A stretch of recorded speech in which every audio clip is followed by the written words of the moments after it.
because you can be targeting the right people, but if your message isn't resonating with them, you're not going to get results.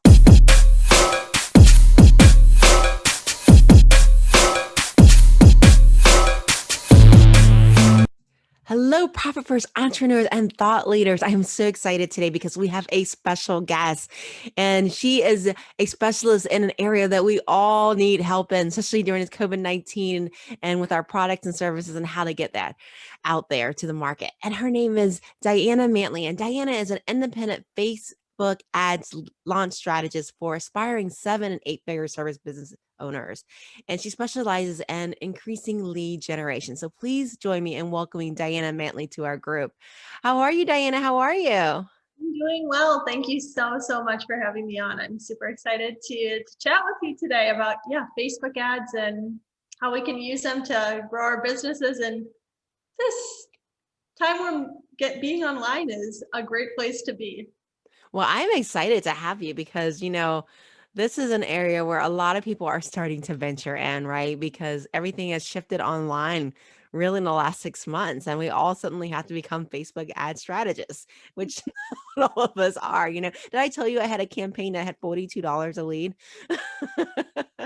Well, depending on your market and where you're in, sometimes that cost per lead makes sense. And I think it did end up turning out to be a good, profitable campaign for you. Yeah. It did, but I definitely hope not to ever have $42 launches ever again. So tell me, Diana, how did you get into this business? What triggered you to explore this, and tell us about your journey with Facebook ads?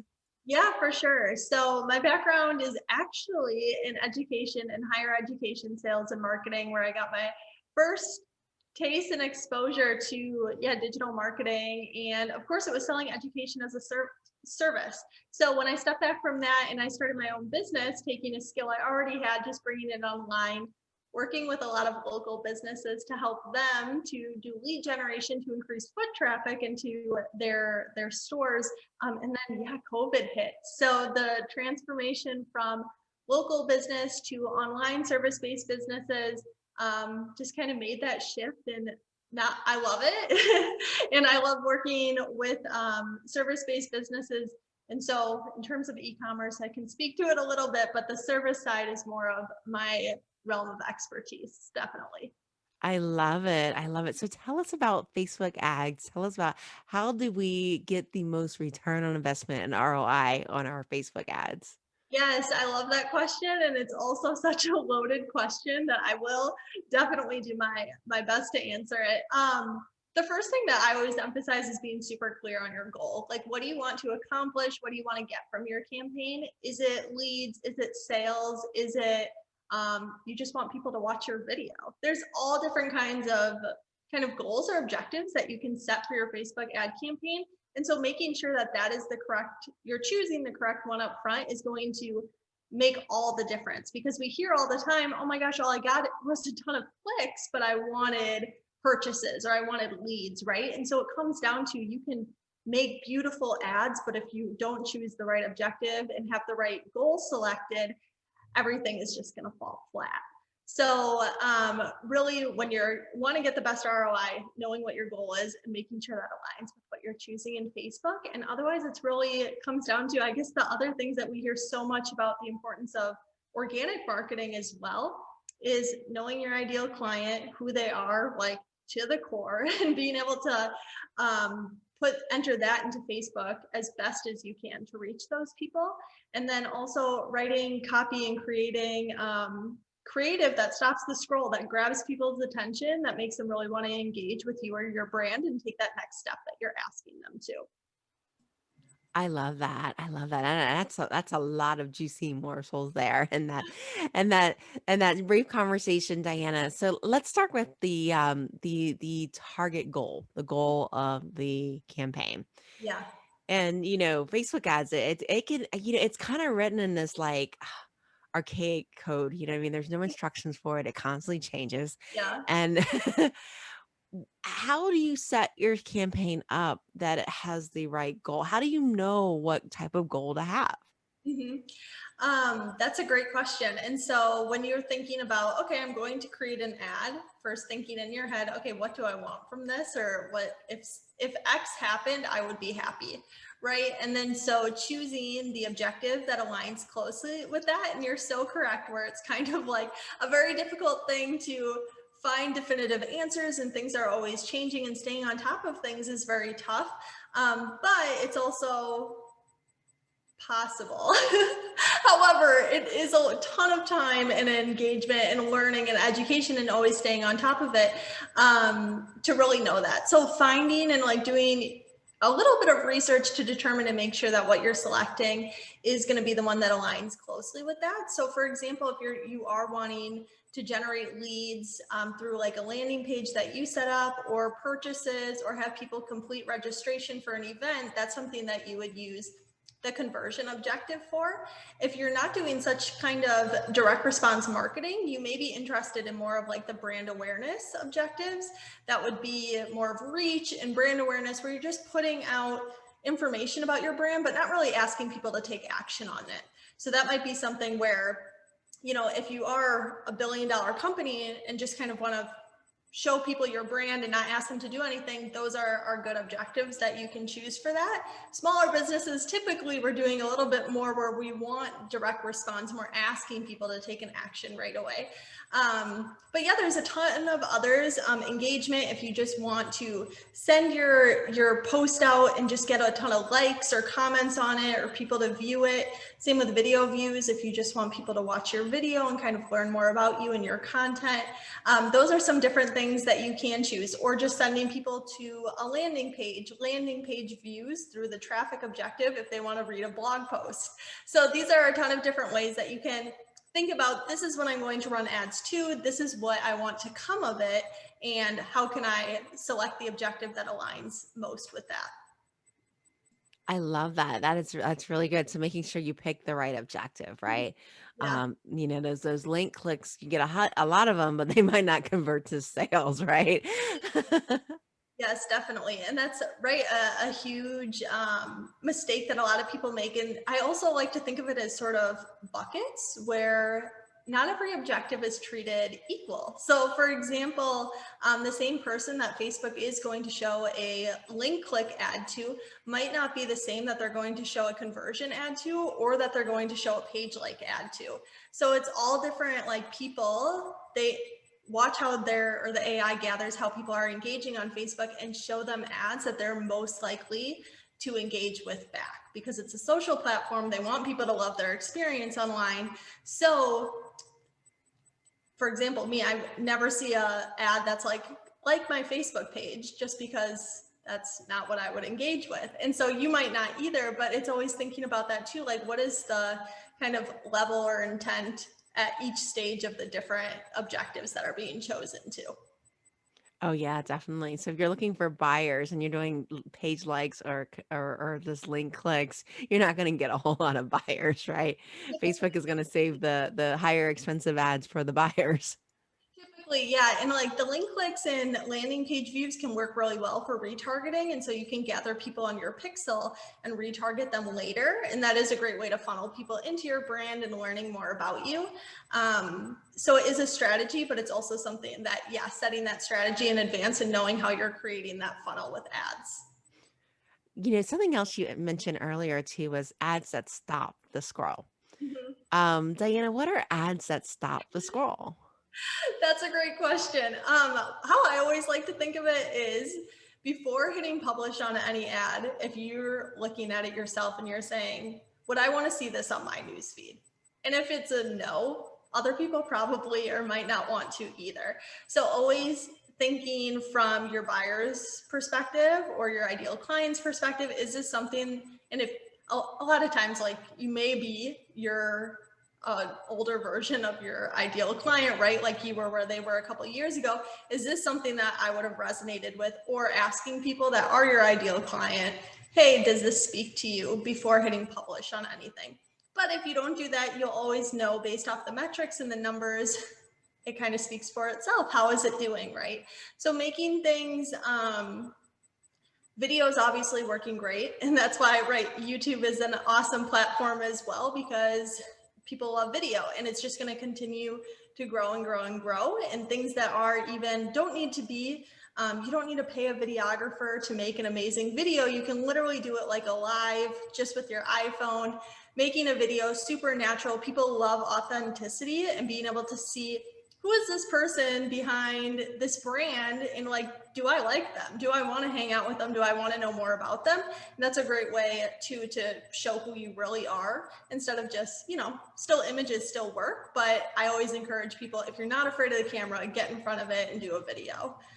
So that can help stop the scroll. Otherwise, bright colors, copy that really speaks to people's pain points, desires, of course, and just overall, like, good copy, which is hard to go into here, but yeah, making it's never about you and it's always about the customer, always keeping that in mind.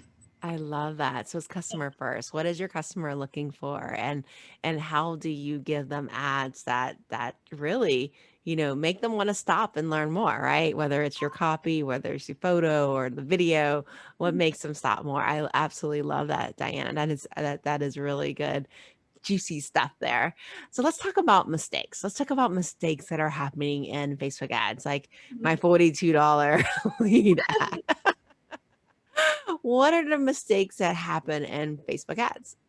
Yeah, so I always like to view mistakes too as data collection. So you kind of know as well, like, okay, this happened, but this was the results of it. And I can look at like what went really well here. And like maybe the quality of the leads was amazing. And it ended up being profitable. And that's something that you can be like, okay, cool. Like that, the quality of the person was great, but I still want to try and beat that cost per lead next time. Right. So that's one way to look at it, but always like, and kind of what a lot of people will say, there's never really failures. It's always you learn from it and you have those numbers to go back to and be like, this is how this performed, this worked well, this didn't, how can I build on this in the future? So targeting is a huge one, getting the right level of person or the right person to see your ad or your ad in front of the right person. And then also, not only is it the right person, but it kind of all builds on top of each other, because you can be targeting the right people, but if your message isn't resonating with them, you're not going to get results. On the other side, your message could be awesome, but your targeting could be off and it's not speaking to the right people. So it's really like this cohesive kind of like art that all has to flow together in order for results to happen. And other results, the objective one is huge. Stock images, people do use them. I'm not a huge fan of them and personally don't use them very often, but it's always worth testing and you never know what's going to work. So that as well. Let's see, other, like what kind of, I guess, do you have a scenario or a certain question for more specific mistakes? I'm just curious, the things that go wrong in Facebook ads, because Facebook ads, they're tricky, right? They're tricky. They can be very costly mistakes, and they're not absolutely done right. I know some of the things that I've seen with Facebook ads is, not necessarily us doing it, but I've seen other people post these ads that, man, they're like books, they're like Mhm. books to like read the copy. Yeah. And I'm curious, is short copy work better than long copy, or because I'm sorry, I probably read like the first paragraph. Me too. And as somebody who like researches ads and like screenshots them and finds one that like, oh, this is great, I'm gonna like take a picture of this for inspiration in the future or something like that. Personally as well, I'm not a fan of the long form copy, and I like typically don't read it to the end because it's too much. But there's people who do, or there's people who read enough of it and are like, I'm in, I'm not even going to read the rest. And I think a lot of it too is personal preference. And there's always the chance to split test, right? So you can put in short copy, medium copy, a long copy one, and kind of see which one is working best. And I'm not really surprised anymore, but I think it's always something where you're like, this is going to be the best one. This one's going to work. And it ends up, there's another one where you're just kind of like about it, which ends up blowing all the others out of the water. So it's always keeping in mind too that my personal preferences aren't necessarily the audience's personal preferences. So just trying a bunch of things, and again, data collection, you can always turn things off and seeing like what's resonating most or what messaging is working the best. And then two, what other like copy variations can I create that will build on what's already working? I love that. I love that. So what is a good cost per lead? Like, how do you know that you are knocking it out of the ballpark versus like donating to Mark Zuckerberg? Yeah. So I think this is, and again, totally a relative question. And for some people, a good cost per lead will be $25, $40, $50, right? And this can be in some of those industries where one sale is thousands, tens of thousands of dollars, that it totally makes sense for me to pay up front 50, maybe a couple $100 to acquire this customer, or, and that comes down to acquiring a customer. But cost per lead, you know, if you have it all depends on what that funnel looks like, from lead gen to booking a call to actual sales, and what that looks like. On the other side, for like from my standpoint for lead generation and like free offers, I would always say trying to keep that under at least $4, and $4 being the high end. If you can have something that's, you know, there's some that rock out at like 60 cents to like 250-ish, you're probably in a pretty good place. And again, if you're a little beyond that, that's okay too. But I would say like standard, or from what I've seen and in my experience, that's always what I shoot for. And again, it totally depends on the market, who the target audience is. And even, for example, if we take two profit coaches, for example, right? And we put ads out for both of them for the same kind of like financial checklist type of thing. Still, the person's different, the branding's different, the messaging is different. So it's just a matter of which one resonates the most. What are people resonating with more? And like it's never apples to apples, because there's still so many variables, even if two people have the same job title, within the message that they want to share within their brand and who they are.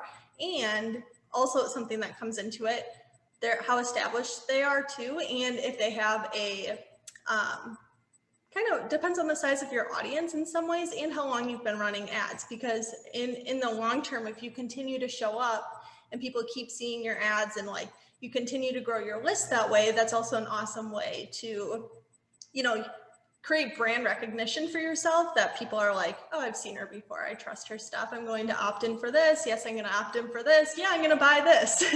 So all kinds of like, it always builds on each other as well. And so apples to apples, it's so hard to say. And it depends really, like there's some, niches that you can get a lead for, like, and it depends on the offer too, right? What's super hot right now is the free challenges. So, and typically like a lead magnet is going to be less expensive per lead than a free challenge opt-in, and then as I mentioned, like I won't really go into like the purchase side of it, but it's always like, what's the offer to, and what's the commitment level that people need to commit to when they're opting in for this too. So you'll see price vary based off your offer too. Got it. I love that. I know in Profit First, one of the things that we like to see in terms of advertising costs is a 10 times ROI. So 10 times return on investment. So for every dollar you're spending, you're getting $10 for that is what we like to see from an advertising perspective. And so you're right, Diana, when you're looking at what your offering is, if you're doing a high ticket offer that, is $1,000, it may be a higher cost per lead, right? Because you're looking for a quality lead that is very, very targeted and narrowed and based upon, who your ideal and target audience is for that. So you're absolutely right with that. That's exactly what we want to do from that side. And I also like the part that you mentioned too, that, you know, sometimes you're not going to get someone to click or sign up for a product if they've never seen you before. And some, there's a saying that it takes 7 touches to convert, right? 7 touches to convert someone into a buying customer, right? So 7 times of hi, it's great to meet you. Now it's you haven't clicked yet, and hello, you haven't clicked yet. And by the way, when are you gonna click? So you're gonna do 7 times of that before you even get someone to do that. So, one of the things I know that's in Facebook ads is there's this metric that measures, how many times your ad has been shown to someone. I don't know if there's a specific number that you want to make sure they see it. I don't know if it's 7 times. I don't know. What is your thoughts on that, Diana? Yeah, so the frequency metric is super helpful in being able to assess how many times on average is somebody seeing the ad, right? And some people, are like, oh my gosh, I don't want them to see it more than once. But really the mindset is like, how many times, like, could you have just been, in the grocery line and maybe you're seeing this ad and then you have to stop off, or it was like just above the scroll fold, so you never actually saw it and it counted as an impression, or all these different things that or you just like looked at it and you're like, maybe not now, but then a different variation of the ad comes up and they're like, oh, okay, I'm in for this, or I'm glad this popped up again, right? So seeing it 2-3 times is totally like fine. And I think people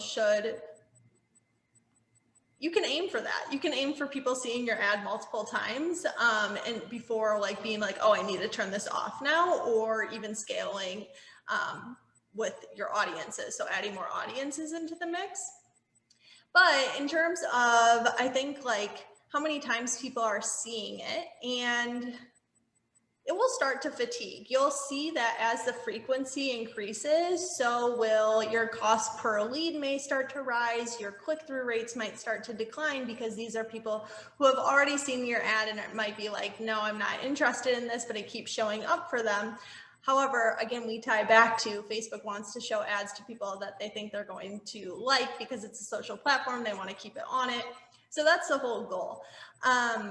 But and when you're retargeting too, it's normal for your stuff to probably pop up a couple of times. And I would say, yeah, once you hit about the 6-7 mark, that you might want to reassess and be like, do I want to keep this going?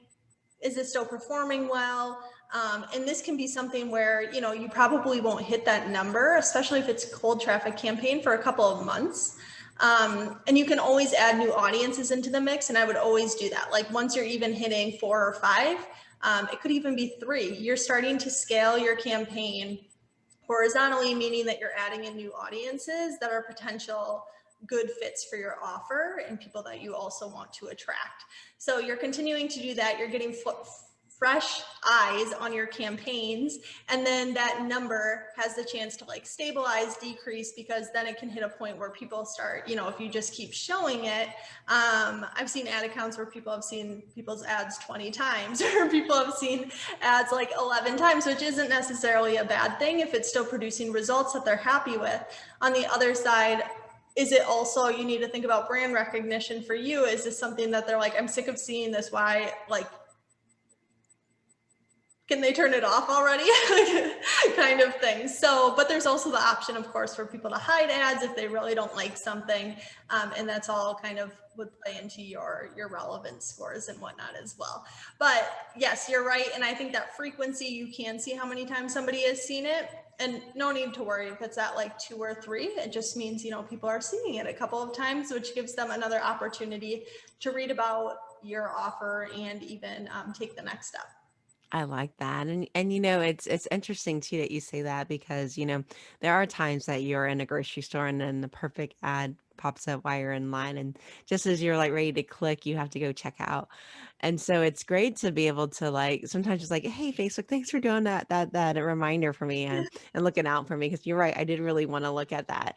I heard rumors that Facebook looks at how long you actually stare at something. So I don't know if that's a retargeting ad or they're actually measuring it. I must have liked it because I stopped and stared at it for a while.